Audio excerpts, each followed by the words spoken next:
Wear a mask, they say. It's the most loving thing to do. But is it? We're going to talk about that. We're also going to talk about teachers and a really creepy thread on Twitter that was discovered about teachers talking about, parents and their involvement in their child's education and how they don't really want that. Then, of course, we're going to take a look at one of Taylor Swift's new songs, Cardigan, for deconstruction purposes. That and so much more on this episode of Deconstructing the Culture. I am your host, Elisa Steele.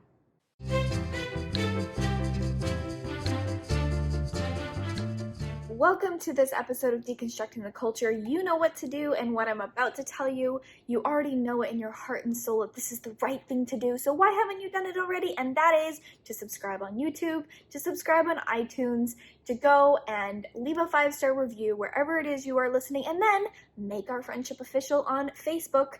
I have a hard time justifying paying for Facebook ads, which I've actually never done, mostly because my account is already so hardcore suppressed on Facebook. Why would I give money to Facebook for them to promote a post that at the same time they're suppressing? Same thing goes for Instagram. So do us both a favor. Go ahead and make our friendship official on Facebook. If you're still on TikTok, even with all the controversy about it being shut down, maybe in the near future, go ahead and follow me on TikTok. I do post on there sometimes. And then, of course, if you're on Instagram, which you probably are, because most of my Instagram family is, where we all come together. But if you're on Instagram, what you're going to want to go ahead and do is go to my profile and click notify so that you actually see when my posts come up.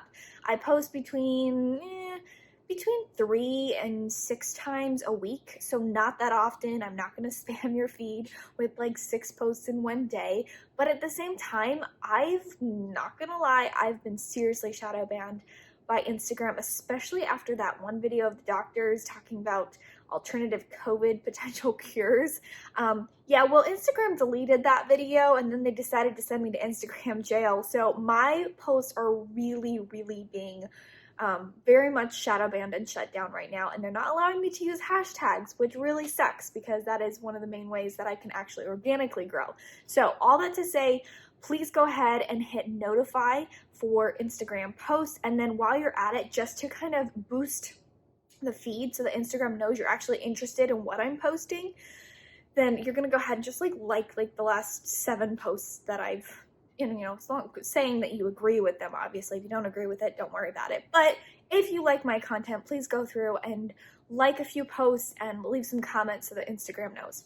All right, now that we've got housekeeping out of the way, we're gonna go ahead and jump into kind of a, tricky subject, which is the mask thing again. Specifically, the mask thing when it comes to Christians using the phrase, "It's the loving thing to do," which is what I'm hearing a lot lately.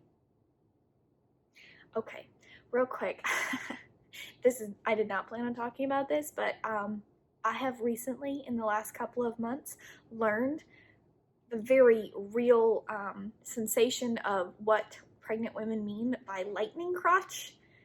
No, get your head out of the gutter. If I am grimacing, it is not about the news. Actually, it might be, but it's actually mostly just because I'm getting head butted by my child on my cervix, and it hurts. So I apologize if you're on YouTube and wondering why is that lady making faces. That's why. Okay, yeah. So update. I'm still pregnant. 38 weeks. And I know it's not technically my due date, but anytime she wants to come, I am ready to hold her and also to keep my food down. There we go. All right, let's talk about the loving thing to do. Here's the thing. I'm hearing this so often, and it's being pushed primarily by Christians, and that is wearing a mask is the loving thing to do. I have to disagree. Since the mask thing has become an actual thing, from before it was a mandate in South Florida where I'm at, to even just when it was optional, I can't tell you how much nastiness I have received personally for not wearing a mask. And I'm not going to say that I wouldn't wear a mask just for the heck of it. I probably wouldn't wear a mask, but I actually also have a reason, not going to go into why, but I actually legitimately have a reason to not wear a mask other than the fact that I don't believe in government mandated masks, or government mask mandates, I should say. But putting that aside, people automatically assume that you are not wearing a mask because you hate all human beings, and they automatically assume that you just must be the jerkiest of all jerks on planet jerk Earth for not wearing a mask. And that's why, because you want to see them dead and their grandma dead and their grandma's dog dead. Like, they just think, it seems as though a large portion of our population, at least here in South Florida where I'm at, truly believe the very worst about you just on sight. Now think about that, what that's doing to our culture, where not only are we, human, and we fall to our judgmental thoughts about others when we see them, but now it's this dividing, divisive thing where just seeing someone without a mask is enough to make you think the very, very worst of them, the worst of humankind, that they just wish death upon you and all that you love. I have been literally, I think at the time I was 7 months pregnant, and in Costco, and had a man literally probably 3 feet, maybe 3 to 3.5 feet away from me, very, very close, F-bombing me to my face while my little sister is shopping with me, F-bombing me because I'm not wearing a mask. It was very aggressive and honestly a tense situation where I was a little bit worried about the safety of myself, my unborn child, and my little sister because of this mask situation. And it wasn't I did not exchange words with this man. It literally just brought out the very worst of him because he saw a fellow human being not wearing a mask. I can't even tell you, there's literally no way if I get $1 for every single dirty look and nasty glance, and it's not imagined. If you walk around maskless for any period of time, then the dirty looks and the glares are so real. They're 100% not imagined. The comments I get, I literally was at Target for the first time in like 5 years. It was a weird experience. That's a story for a different day. I went to Target the other day because I had a gift card there. And I was with my husband and literally got comments where people, they're not brave enough to confront you, but they're brave enough behind their mask and about a few feet away from you to be like, great, she's pregnant and not wearing a mask. Comments like that, just the dirtiest of dirty looks from cashiers, who will be very, very friendly and kind to the people in front of you and completely not speak to you at all, even when you wish them a good day, but then be very blatantly kind and chatty with the people right after you.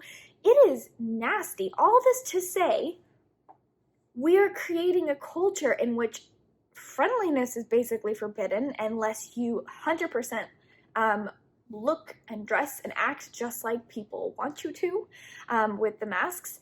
And it's not loving to honestly wear masks. That's what I'm hearing all the time, especially from Christians. It's the loving thing to do. You need to wear a mask to love other people. No, actually, I don't think it's loving, because you know what I'm seeing from this mask wearing culture? Fear, anxiety, suspicion, and a lot of unkindness. I can't explain to you, and I don't think I need to explain to you, just even if everyone around you is wearing a mask, including you, the amount of anxiety and fear and distrust that is palpable in the air. It's creating this environment around us that says, be afraid, be very afraid, be afraid of death, be afraid of sickness, be afraid of people, don't get close to people, freak out if someone gets within 6 feet of you because, oh my goodness, you're gonna die. We're afraid of friendliness and just being a normal human being. All because we are constantly perpetuating and pushing the idea and forcing our world around us to remember that we bought into the fear-mongering of the media for a virus that, I'm sorry, I'd understand this if this was still April, but it's not April. This virus has a 99 point something percent, it's over a 99% survival rate. Unless you have serious underlying conditions or over the age of 70, you're going to probably be just fine. You're going to get sick maybe and feel miserable like you would with the flu. And then you'll get over it and your immune system will be stronger because of it. But in the meantime, we're freaking ourselves out with fear and perpetuating a culture of fear by wearing masks. If you're healthy, if you're young, don't buy into it anymore. I know I'm done with it, have been for a long time. You don't need to be afraid. And not only that, but outside of the dirty looks and the culture of fear and the culture of paranoia that wearing masks perpetuates in public spaces, I also feel like it's buying into a culture of fear instead of faith. The Bible tells us over and over and over, and no, I am not saying the Bible says don't wear a mask, so don't you dare take it that direction, okay? But the Bible does tell us to walk in faith and not fear. Just a couple of Bible verses that I rely on, in times of maybe anxiety and of any kind, is 2 Timothy 1:7. For God has not given us a spirit of fear and timidity, but of power, love, and self-discipline.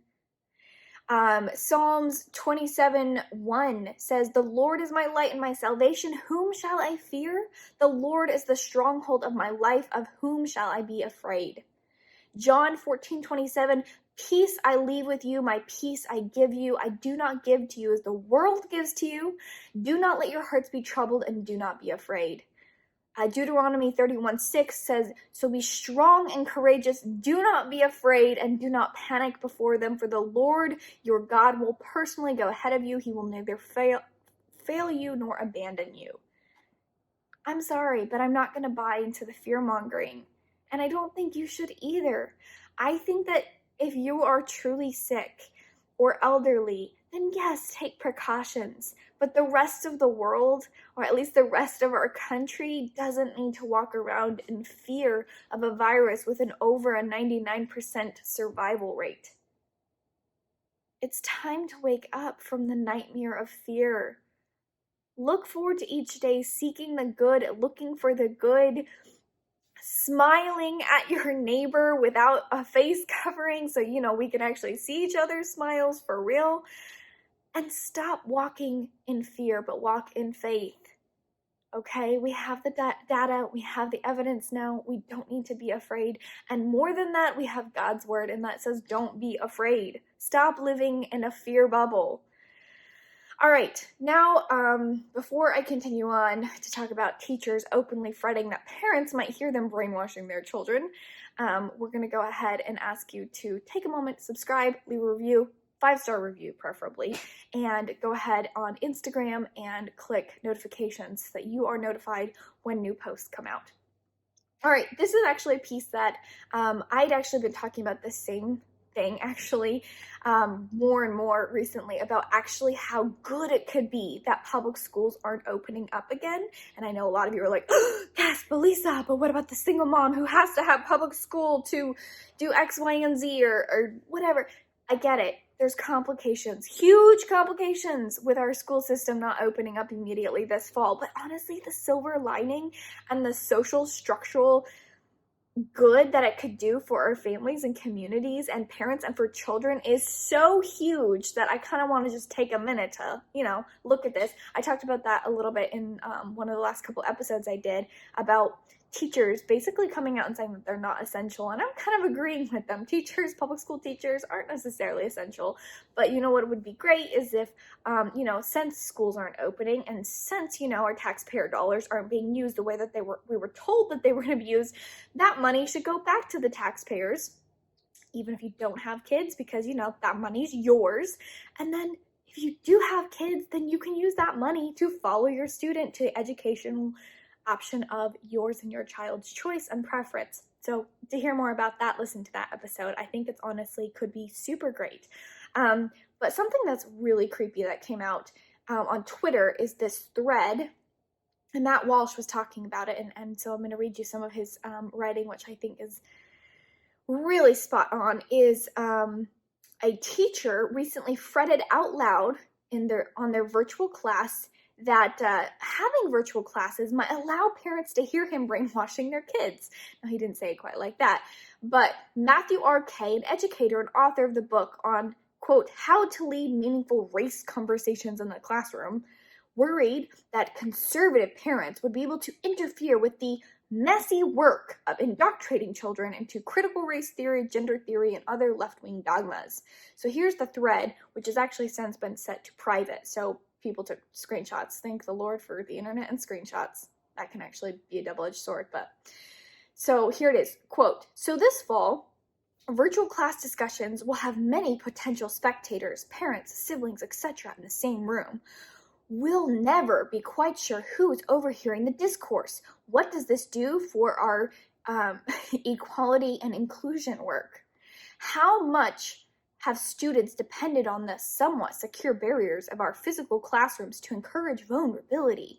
How many of us have installed some version of what happens here stays here to help this? Okay, I'm just going to say this is super creepy. Continuing with this Twitter thread. While conversations about race are in my wheelhouse and remain a concern in this no-walls environment, I am almost intrigued by the damage that helicopter snowplow parents can do in the host conversations about gender and sexuality. And while conservative parents are my chief concern, I know the damage can come from the left too. If we are engaged with the messy work of destabilizing a kid's racism or homophobia or transphobia, how much do we want their classmates' parents piling on? Okay, pausing right here before I read the rest of this feed. This is freaky and transparent, so transparent that some teachers are legit brainwashing our children, as in the American children, and totally want to keep that a secret from parents. If you didn't want to see it plain as day before and it was a conspiracy before, well, here's a teacher talking about it. And you know what? There was a lot of teachers who agreed with him.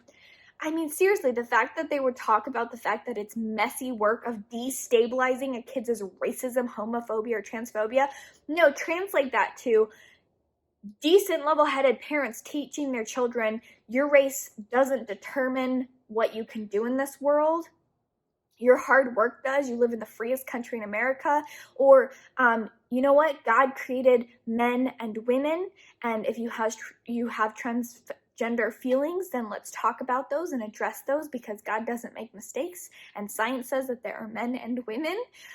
So, teaching the truth. Or how about, hey, if you have homosexual feelings, while that is a sexual cross to bear, a lot of people have sexual feelings that they shouldn't act on because that's not God's plan. It's not his plan for sexuality. Well, you know what? Apparently, some teachers, like this messed up dude here, he's engaged in the messy work of destabilizing all that hard work you put into teaching your child, according to the Bible. They're destabilizing that and totally open about it, apparently. This continues on. I'm going to continue with this thread. It's important to note that while some teachers... Oh, sorry, no. That's the end of that thread. I forgot I cut it off there because it was going to be too long. But basically, yes, it's important to note that, yes, there were some comments that were totally, from other teachers that were voiced the appropriate amount of horror at this disgusting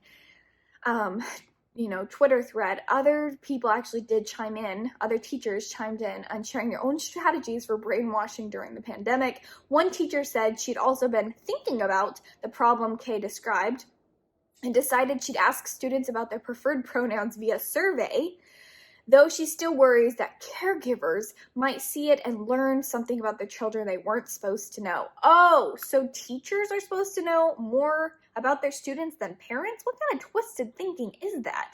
Another teacher said that students last semester would sometimes type secrets into the chat whenever the discussion turned to anti-racism and gender-inclusive content, and another complained that a white parent, she made sure to specify white, in her district recorded a Zoom class and filed a complaint against the teacher for anti-racist read aloud, saying that the teachers, she recorded a Zoom class and said that the teacher's commentary was inappropriate and biased. And then the teacher was like, this is an issue, this is an outrage. First of all, isn't that good? Shouldn't we be celebrating as parents? I'm not saying that online education is great and ideal and whatever, but shouldn't we be celebrating that for a minute? Whether it was last school, the end of last school semester or the beginning of the school semester, parents are going to be getting a better look into and a glimpse into what public educators are teaching their children, seeing it for the nasty or against their value content that is being taught. All of a sudden, whoa, look at that. Teachers have a little bit more accountability because while mom and dad might not be tuning into every class, they might be in the kitchen cooking something or doing something, getting a drink of water while their child is at the dining room table, and they hear now, snippets of what the teachers are actually teaching children and whether or not the American history is in fact correct, or whether or not the teacher is in fact telling all of their students that America is systematically racist with actual, no statistical evidence to back that up. The truth is, I think that this is I can't stress to you enough how shaking up the system like this with school might seem overwhelming and daunting and terrifying for many parents. And I can't even pretend to be in that situation. I don't have children who are supposed to be going into school this fall, but I am looking around at so many of my close friends and families and community members and realizing that this could be a lot of good. And this could be a wake up that shakes people just enough that they're like, oh wait, okay, so I have to pay into the system, but I don't get anything out of it. I want my money so that I can have that money follow my child. All of a sudden, people who once upon a time said the voucher system and school choice was oh so evil and bad, now might be actually going for it. So a couple of things just want to point out because of this interesting Twitter thread bringing these to mind.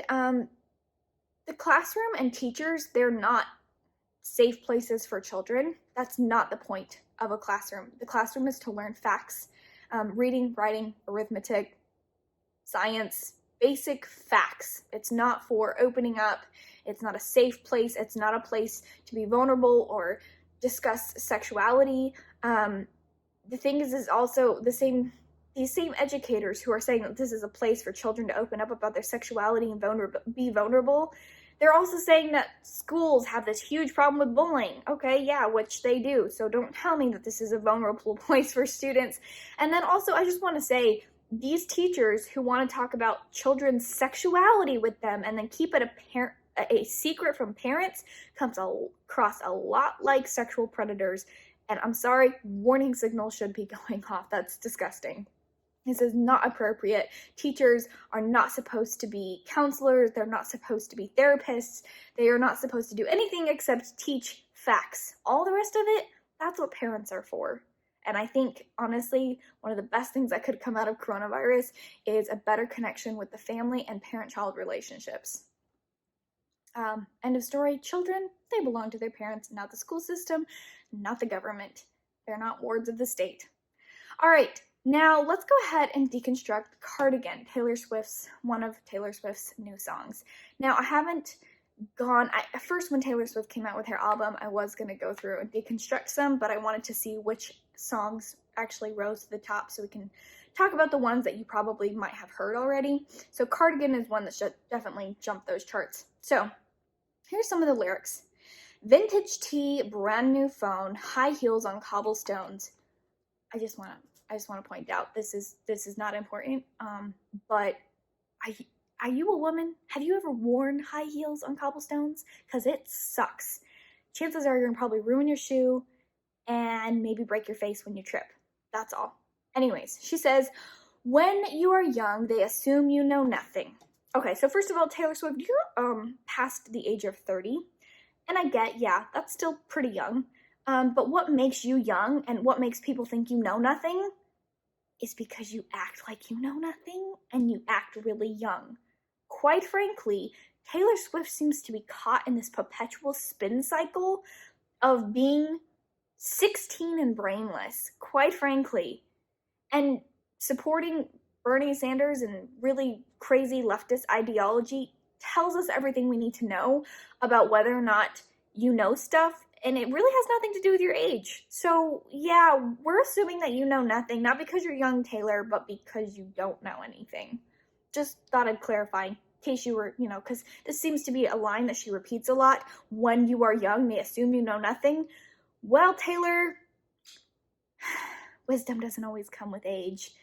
It's not coming with age for you. So she says, Sequin smile, black lipstick. I just want to point out from a fashion standpoint, black lipstick has never made sense to me. Still not, I never got on board with the black nail polish. I know a lot of y'all did. It never made sense to me. Looks kind of creepy. Black lipstick makes even less sense to me. She says sensual politics. Nothing out. She, literally nothing else. It just says sensual politics. And she says, when you're young, they assume you know nothing. Again, Taylor, it's not because you're young. It's because you're stupid and you don't know anything. Then she says, this is the chorus, but I knew you dancing in your Levi's, drunk under a street light. I knew you, hand under my shirt, baby, kiss it better. Taylor, you knew him? Even when he was drunk or under a street light and you took him seriously? I'm questioning you again and your intelligence level. If you knew him drunk under a street light, why was he drunk under... You shouldn't be getting drunk at all, but especially under a street light? Come on. This doesn't sound safe, Taylor. We're questioning your judgment, as always. She says, and when I felt like it, I was an old cardigan. Okay. Under someone's bed. Someone. Oof, gosh. I hope you're not under... Okay. Why are you under someone's bed? Anyways, you put me on and said, I was your favorite. Okay. I know what she's trying to say here is that I felt like nothing, and you took me in and said, you're something. But here's the thing. This is a subliminal message as a female artist that she is giving girls and men who listen to Taylor, although goodness knows why. But she's giving this message to people who listen to her, young, impressionable people, that if you don't feel like you're worth anything and you feel like an old cardigan left under the bed, that all you need is a nice boy to hold you and tell you that you're worth something. Because your self-worth is found in being held and loved and told that you're something by a boy. Yeah, Taylor, because that's totally the message that we want to give to girls. You're only worth something if a boy tells you you're worth something. But as soon as he decides that you're an old cardigan again that throws you under the bed, yeah, that's really your status. It's only whether or not that boy loves you and tells you that you're worth something or that you're his favorite. No, that's totally incorrect, terrible messaging for anyone to listen to, regardless of your age. Quite frankly, as Christians, your identity is found in Jesus Christ. Your value and your worth is found in Jesus Christ and not in whether or not a boy says you're his favorite. This is terrible messaging. Not only that, but even if you're not a Christian, it's still terrible messaging to tell a girl that her self-worth is found in whether or not a boy loves her.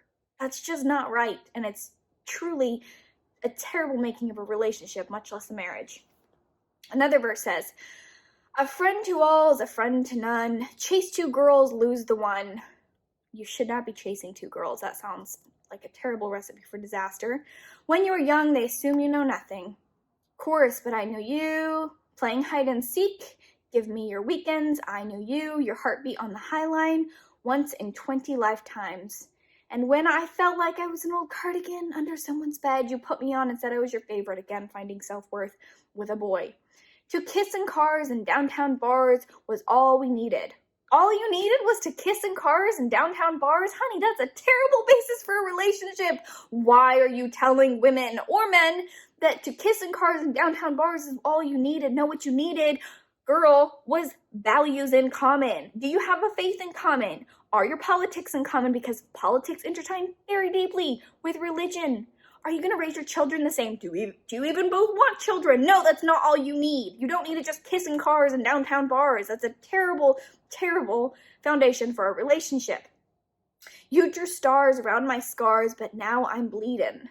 Okay, so it sounds like he put Band-Aids on your insecurities, and now he's gone, and so he ripped them off, and all of a sudden you realize you're a broken, cracked, unstable individual who needs Jesus. You should have figured that out before you were in a relationship, just saying. She continues, 'cause I knew you, stepping on the last train, marked me like a bloodstain. I knew you, tried to change the ending, Peter losing Wendy. I knew you, leaving like a father, running like water. And when you are young, they assume you know nothing. Wow, so this basically screams of deep, deep, scarring daddy issues. She's talking about Peter losing Wendy, leaving like a father, talking to the fatherhood crisis, or lack of fathers, in America today, in our Western culture. She's got daddy issues, or at least the girl she's writing about in the song has daddy issues, and again, needs to address this on a core level before racing after a boy to fix it. You're not going to find lasting love, hope, peace, joy, fulfillment, none of that in a boy. That's not the way this works. Marriage is beautiful and wonderful, don't get me wrong. Marriage is the icing on the cake, but it comes after you have a developed relationship with Jesus and you found your worth in Jesus, not in a boy's love. And then last verse I'll read, but I knew you'd linger like a tattoo kiss. I knew you'd hunt all of my what if. Oh, you'd haunt all of my what ifs. The smell of smoke would hang around this long, 'cause I knew everything when I was young. 'Cause I'd curse you. I knew I'd curse you for the longest time, chasing shadows in the grocery line. Okay, I don't understand that line. Chasing shadows in a grocery line? I'm pretty sure she just put that in because it rhymes, because that doesn't make any sense. First of all, when have you seen shadows at the grocery store? Like deep enough shadows that you could chase a shadow in a grocery store line. That doesn't make any sense. I knew you'd miss me once the thrill expired. Oh, so here she is at the end of the song, admitting that the relationship was about thrill and shallow joy, about just seeking thrill, because, I knew you'd miss me once the thrill expired. Clearly, your relationship was based on something deep and worthy and, values. Nope, not at all. And you'd be standing in my front porch light, and I knew you'd come back to me, you'd come back to me, you'd come back to me. Wow. Everything about that song is so wrong. And I'm sorry, ladies, if you're listening to this, and you think this is how healthy relationships function, I would just beg you to set it aside, and everything with it is wrong. Don't run your relationship anywhere like this song, or basically anything that Taylor writes. All right, we're going to end our episode now with Good in the World. Now, I've been talking about a lot, human trafficking. I talk about human trafficking a lot on the podcast and on Instagram, but more lately because of stuff. You're going to have to go back and listen to those episodes, from Wayfair to World Human Trafficking Day. Very, very important issue. Something that I love, though, is when people decide to actually get involved, when they decide to open their eyes, take those human trafficking courses like I talked about in the child sex trafficking. I talked about a course you can take that will actually open your eyes and allow you to recognize when human trafficking is happening near you, because it is happening in every single one of our communities. Even if you're in a tiny 300-person town, trust me, been there, done that, lived in those tiny towns, it is happening everywhere. So this beautiful story is about a postal worker named Ivan, who, by the way, I should mention this story is from Fight the New Drug, but he helped a teen escape from human trafficking, which is so admirable. This happened a couple years ago in June. Ivan, who was on his regular postal route in South Sacramento, he came across a distressing scene, a sobbing 16-year-old named Crystal hiding in someone's front yard. I hear this crying, this desperate crying, he said. I saw her hiding behind this kind of bush tree kind of thing. In a report by local news station Fox 40, Ivan says Crystal started to point to her arm, saying, "They were putting things in me, they were putting things in me, they're coming to get me." This is when he realized that she had just escaped from being held captive by sex traffickers and needed help before they came back for her. Apparently, this girl, Crystal, had been trafficked for 3 months. She had been drugged, tortured, abused. She wasn't sure if she'd ever see her family again. That day that Ivan helped her, her captors threatened her, put her in a car, and started driving. Crystal says, quote, "They told me they were taking me somewhere to hurt me, and I kind of just thought I'd jump out of the car." Crystal says she was able to grab the captor's cell phone when she jumped out of her car. The first thing she did was call her mother. Until she handed the phone to Ivan and we spoke with him, we had no idea what was going on. Since Stacy, Crystal's mom, we had no idea where she was or anything. The man, Ivan, he stayed with the girl until the police arrived and then took her to the hospital. "Don't worry," Ivan told Crystal. "Nobody's going to take you. I'm here for you. Don't worry." I love this. Just a postal worker doing his job, looking around, being aware, helped a girl get out of human trafficking. And I've shared other stories like this in Good in the World where, for instance, truck stops. If you're a trucker, truck stops are a very, very common place for human trafficking exchanges to happen. And People who are becoming aware of this are now taking these courses by OUR and other organizations to become aware of what human trafficking looks like and the signals and the signs, and putting the human trafficking hotline in their phone number so that they know what to do when they run into the signs and signals that human trafficking is happening. So, truck workers seeing it and spotting it and helping girls get out of these terrible situations. Airline flight attendants seeing the signs, knowing what to look for, being able to rescue girls who are flying, under the guise of like a niece or a daughter or something, anything. There's so many disgusting and disturbing ways that these girls are transported, but so many, just average, everyday Americans coming together, educating themselves, taking the time to learn the signs that we can put a stop to this. And that is the good in the world, is that Americans do care, and you and I care, and you and I can do something about it, and that is beautiful. All right then, thank you so much for joining me for this episode. God bless you. God bless America. This is Deconstructing the Culture, and I am your host, Elisa Steele.